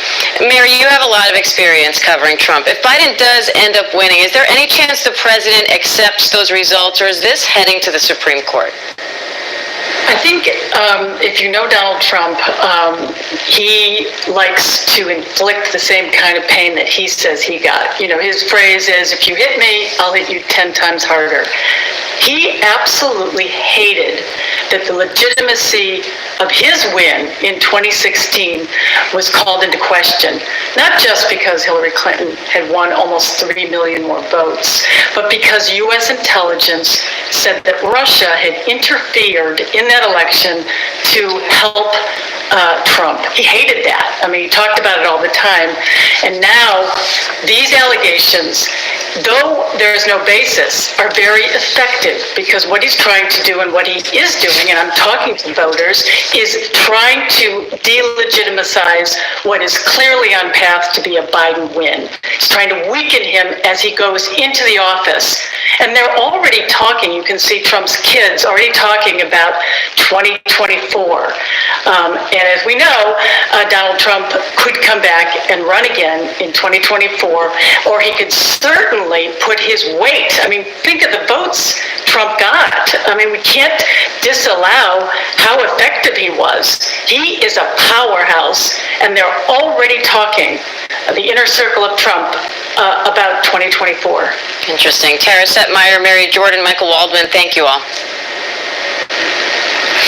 And as the nation waits for the results of our presidential election, the rest of the world is also watching. ABC's Ian Pannell joins us from London with more on that. Ian, what's the international reaction so far? Yeah, we're watching, we're waiting, we're all glued to our TV screens, and we're all looking at the front pages of the newspapers, not just here in Britain, but across Europe, Asia, all the continents. They're all leading with just one story. And most of them this morning are reacting to President Trump's extraordinary speech in the White House last night. I want to show you a couple of the newspapers here in Britain. This is the Independent newspaper, President in Meltdown. Another one of the more colourful tabloids, Grumpy Trumpy, set to lose bigly, and it refers to one of the president's tweets there. But there's also been some more serious reaction. The German foreign minister has just been giving an interview. He's also tweeted, this is one of the first official reactions from any European leader, saying what is happening in America doesn't quite correspond to the democratic culture we know from the USA. What's important is that the result is then accepted by everyone. It's easy to be a winner, but sometimes it's really hard to be a loser. And I think people are looking forward to what kind of policy differences, tangible policy differences, whether it's President Trump or President Biden, what difference it will make. Firstly, let's look at the Paris Climate Accords. This is about reducing emissions.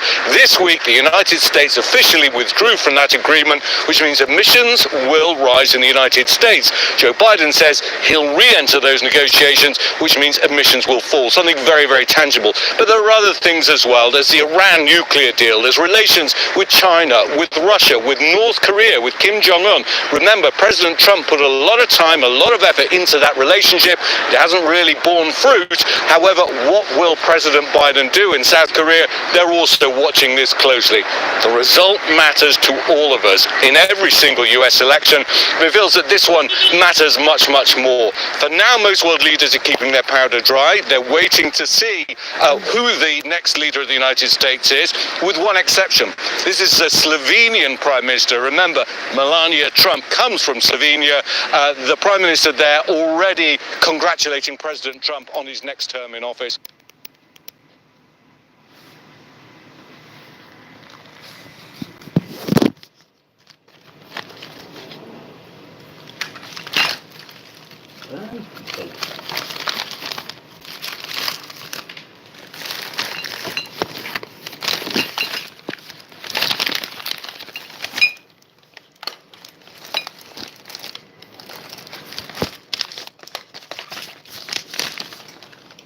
기본은 그거라고 그거는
I know.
Yeah.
And most of us are watching, waiting, glued to Twitter, glued to the television, and reading the front pages of the papers. Diane? All right, Ian Panel for us in London. Thanks, Ian. And that does it for this ABC News Live election update. I'm Diane Macedo. Thanks for joining us. We'll be back live at 11 a.m. Eastern with your latest news, context, and analysis.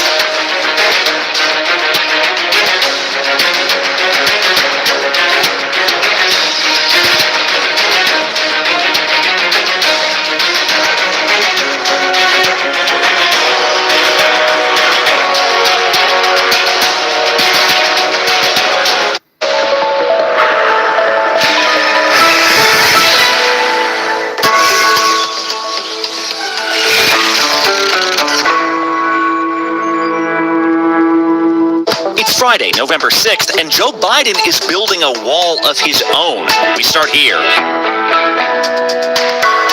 It's not inevitable, but it's getting close. Both campaigns are kind of doing some mathematical jujitsu. In several states now, the president's up by a little with a lot of ballots left to be counted. What many people are suspecting is that there are now enough votes out there for Joe Biden to take the lead. There are 3 states to keep your eye on this morning. We've got a reporter in each of them. Meanwhile, if you count the legal votes, I easily win. President Trump has started openly telling supporters about vague conspiracy theories with no evidence. Donald Trump may concede that the election was stolen from him. GOP lawmakers have supported him for 4 years. What will they do now with an election on the line? From ABC News, this is Start Here. I'm Brad Milkey.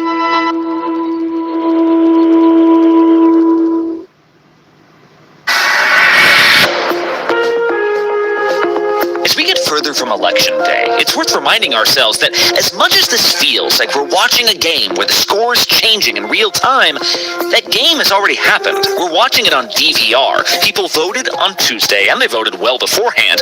What we're learning now, hour by hour, is what that score ended up being. But say you were watching that game that had already taken place, the team you want to win is in the lead, and someone says, hey, pause the game, don't watch any further. Would you think that was good news? Would you think your team was about to win or lose? We are expecting to hear from the president momentarily. His lead shrinking in the all-important state of Pennsylvania. He needs that state to win re-election. Well, as you look around the country this morning and you see the numbers changing, President Trump could still win this thing. This graphic right here was the toughest thing they've had to do so far because we put this together just a few minutes ago and the numbers are changing so fast. The numbers are going to keep changing through the night. There's no question about that. Nate, but every time a new batch of ballots is counted, it is looking grimmer for him. Now, there have been no new projections from ABC News. That's for our decision desk to do, and they're a lot smarter than I am. But if the current trend lines continue, it is becoming less a question of who will get to 270 electoral votes than which state will put Joe Biden over the top. So let's hear about this now from the people who've been observing polling places, tracking vote totals, hounding secretaries of state for updates since Election Day. We begin our day with a team of reporters fanned out across the country. Steve Osunsami, our correspondent based in Georgia. Eva Pilgrim, who worked the local beat in Philly. She is now back in Pennsylvania. And ABC's Whit Johnson in Arizona. Steve, let's start with you, because if there's any state where it's almost surely going to be on a razor's edge now, it turns out to be Georgia. Yes, and I'm a little speechless because I have lived here for more than 20 years, and I have never seen a presidential election in Georgia in that time go like this. And just to underline it, this race is super, super tight. The definite difference here is the mail vote, the absentee vote. So many of those votes that came in the mail. Those votes are breaking heavily for Joe Biden. It really is amazing. I was looking at some of the votes in DeKalb County. The absentee votes were breaking 8-2 for Joe Biden. Elections matter. Completing this general election is a huge hurdle crossed, but it's far from the end of our work. And so the Secretary of State, who I will underline is a Republican and a Trump supporter, who also received the president's endorsement when he ran for Secretary of State, says that there are at least 10 to 20,000 more votes out there, which, you can do the math, 10 to 20,000 more votes. You don't need a large percentage of that to overtake this total. Yeah, I'm focused on Clayton County, Georgia, the bluest county in the state. And what votes, many people are suspecting is that there are now enough votes out there for Joe Biden to take the lead. I mean, there are enough votes for that to happen. It's no longer just a wish or a dream. It is now a possibility, and a very good one. Eva, let's talk about Pennsylvania, because that's a state at this point where these mail ballots have made it where Joe Biden might not just win, he might win comfortably. What has happened with these mail ballots? Biden has been taking about 77% of those mail-in ballots in his favor. I mean, the people on the street, I'm in Philadelphia, which is a Democratic stronghold, but they all seem pretty optimistic that Biden is going to catch Trump. Places many people are going to remember from the first debate when the president said bad things happen in Philadelphia, and it's really ended up being kind of a self-fulfilling prophecy for the president, because bad things are happening to him with regard to the vote tally. At this point in Philadelphia County, Vice President Biden is up by 80%, and this is really... And when you look at the simple math of it all, that seems to be pointing in that direction, and everyone is sort of kind of prepared for that to happen. It's just a matter of when the votes are actually counted. You have to count the votes to get there. And Whit Johnson, any comeback for President Trump would clearly involve him making a comeback in Arizona, like right now. Absolutely, and you know what? We have seen this slow rolling comeback from Donald Trump.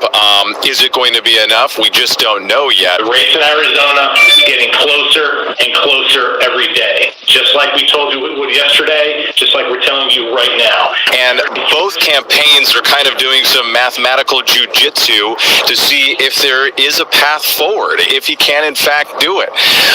But at the same time, this is a real example of the reason and need to count every single ballot. And I can tell you that some of the messaging coming from President Trump and the White House has left some here in Arizona scratching their heads, including those in the Republican Party. We want all voting to stop.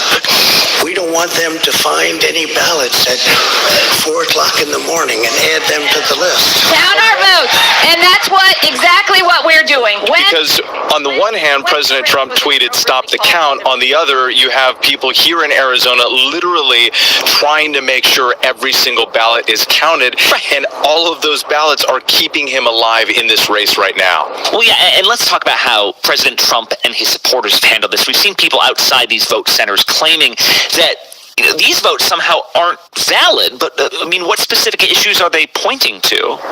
We haven't had broad, sweeping controversies here in Arizona, but we have had a few isolated things that have really triggered some outrage here in Maricopa County. We're not here for conspiracy. We're here for a fair and honest election. We're here There is this incident revolving around Sharpies being used to mark ballots. I talked with 5 different supporters. Some of them think the use of Sharpies on ballots may have skewed the count here in Arizona. There is actually a lawsuit that has been filed. There's been a court hearing already about it because some people made the claim that they were told to mark their ballots with Sharpies, and then they worried that their ballots were going to be thrown in the trash. So we saw some protests outside the county recorder's office, mostly Trump supporters, dozens of them. Some of them were actually armed. President Trump won by a landslide. He's not being given what he's worked for, what we've all voted for. And they were trying to get inside the recorder's office to take a look at the ballot counting. Now, the county and the Secretary of State has been trying to reassure everybody that even if a Sharpie is used on the ballot, it still works. The new machines are actually made to accept the ballots with Sharpie ink on them. That said, I think there's just a general sense of anxiety on all sides. The Secretary of State is pleading with people to just be patient. In fact, they set up fences around the county recorder's office and blocked it off and called it a free speech zone to try to encourage people to protest peacefully in a safe area. Yeah, that's the thing, Eva. Like, the reason that this is taking longer in places like Pennsylvania is that state legislature, the Republican legislature, decided not to allow mail ballots to get counted early, like they are in Florida. But you've been able to see this counting process now up close with your own eyes. It is literally the same as these other states were doing. We can all see the process if you want. The Philadelphia County is actually live streaming, as well as a couple of other counties, but they walked me through the process. So they take the ballot out of the envelope. There's two envelopes, right? Secrecy envelopes. We all remember the whole naked ballot issue here in Pennsylvania. So you have two envelopes that you have to remove. They have to check the envelopes, make sure that everything's kosher there.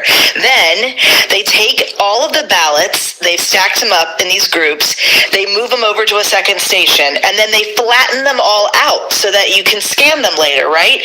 Once they get them all flattened, a big group of them, then they take them over to the scanning station, and they one by one put them in the scanner and scan them in.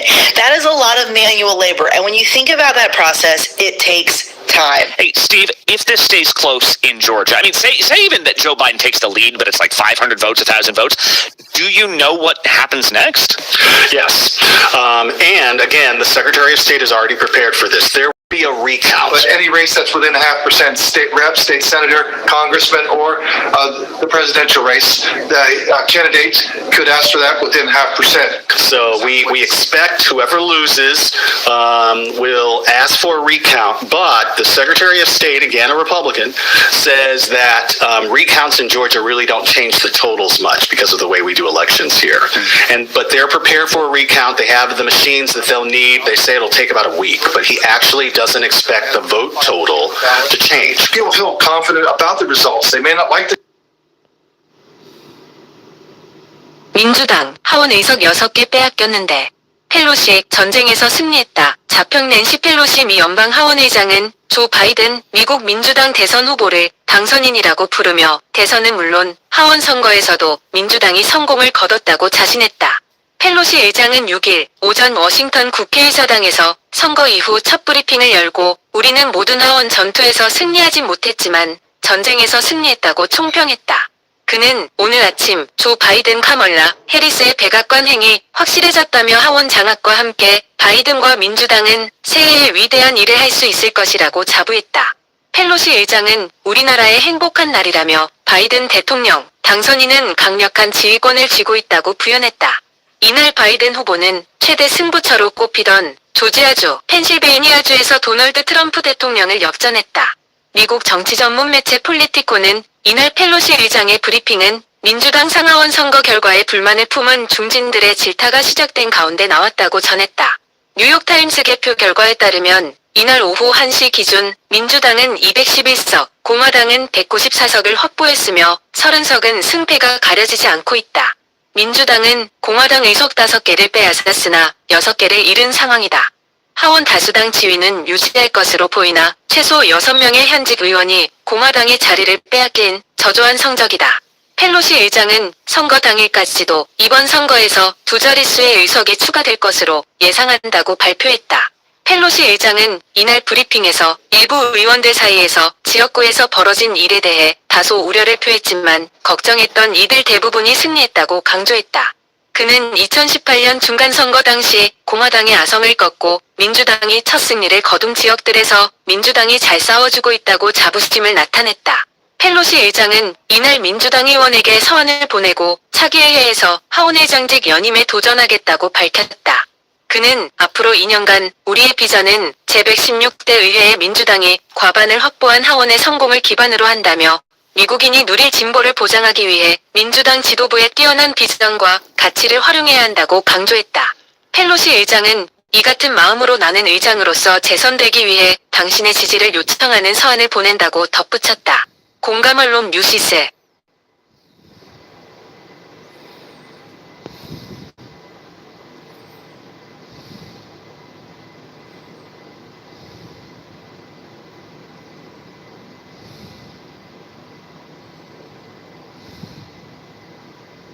조 바이든 미국 민주당 대선 후보 캠프는 현지 시간으로 6일 도널드 트럼프 대통령의 불복 예고에 백악관에서 끌어낼 수 있다고 경고했습니다. 바이든 캠프는 이날 성명을 내고 우리가 7월 19일에 밝힌 대로 미국 국민이 대선을 결정한다면서 미국 정부는 백악관에서 무단 침입자를 데리고 나올 능력이 충분히 있다고 밝혔습니다. 트럼프 대통령을 직접 거명한 것은 아니고 우회적 표현을 쓰기는 했지만 임기가 종료되면 백악관 무단 침입자로 간주하고 공권력을 동원해 끌어낼 수 있음을 분명히 한 셈입니다. 차기 대통령 취임식은 내년 1월 20일로 바이든 후보가 승리하면 트럼프 대통령의 임기도 그때 끝납니다.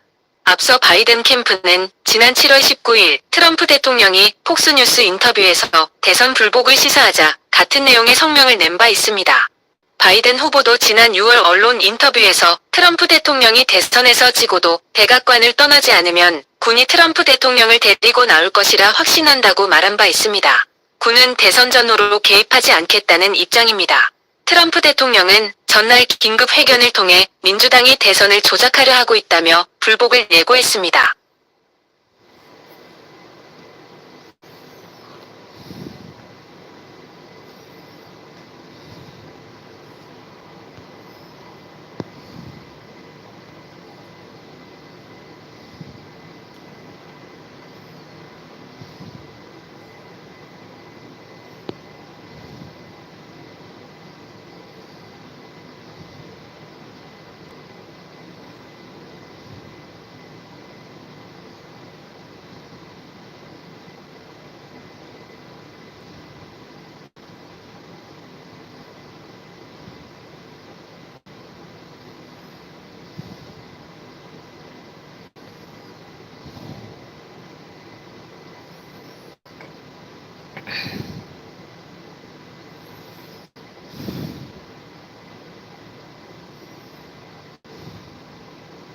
편집자주, 한국일보, 논설 의원들이 쓰는 칼럼, 지평선은 미처 생각지 못했던 문제의식을 던지며 뉴스의 의미를 새롭게 해석하는 코너입니다. 도널드 트럼프 미 대통령이 6일 공식적으로 개표 불법을 주장하고 전면 소송 방침을 밝혀 2000년의 혼전이 재현될지 주목된다.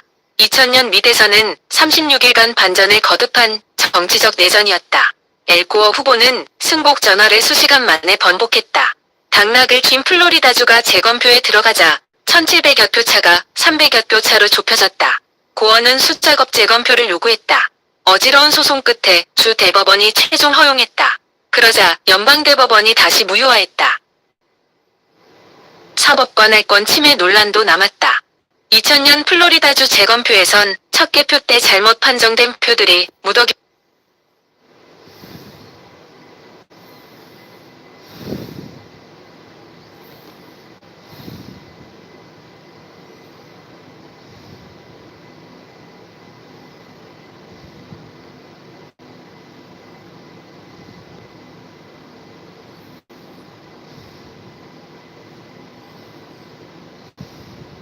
끈 떨어진 트럼프, 김정은도 놀아주지 않을 것. 하태경 국민의힘 의원이 미국 대선에서 판세가 불리해지자 부정선거 의혹을 제기한 도널드 트럼프 미국 대통령을 향해 6일 정신 좀 차리라고 비판했다.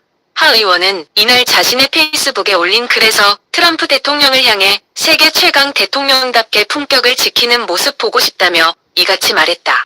그는 트럼프는 승리 선언하고서는 부정선거라고 말한다.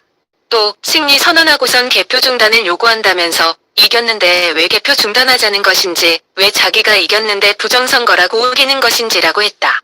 앞서 트럼프 대통령은 지난 4일 승리 선언을 하는 등 자신의 승리를 점쳤지만 우편 투표가 개표되는 경합주에서 조 바이든 민주당 대선 후보가 유력한 것으로 나오자 당혹감을 드러냈다.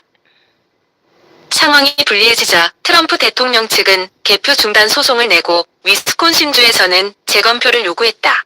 이를 두고 하 의원은 역대 미국 대통령들은 한국과 달리 말년이 불행하지 않았다. 유종의 미가 있었다며 트럼프가 유일한 예외가 되겠다고 비판했다.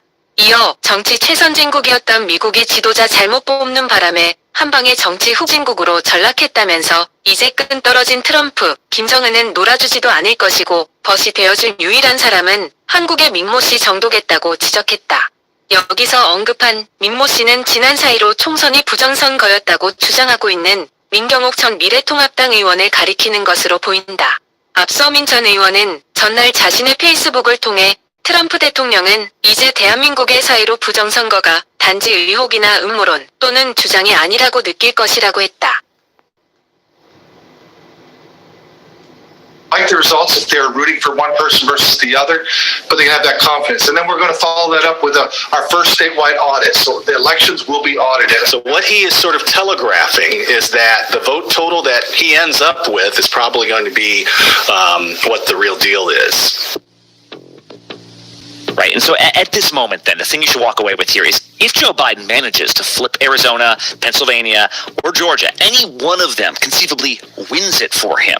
If he wins each of these three states, which is becoming a very distinct possibility, he would actually win the Electoral College by a greater margin than President Trump beat Hillary Clinton. Steve Osunsami, Eva Pilgrim, Whit Johnson, big day ahead of us. Keep up the good work. Thanks, guys. Thanks, Brad. Thank you. Very welcome. Next up on Start Here, counting the votes is great, but what if the president convinces GOP lawmakers to ignore them? Back in a bit. Your mom said, comb your hair. Your dad told you, smart not. Your dog is judging you right now. And your best friend just called you crazy. We all need someone who'll pull no punches and give it to us straight. Now imagine getting your news like that. No bull, no spin, just give it to me straight. Straightforward news, straight to the heart of the story.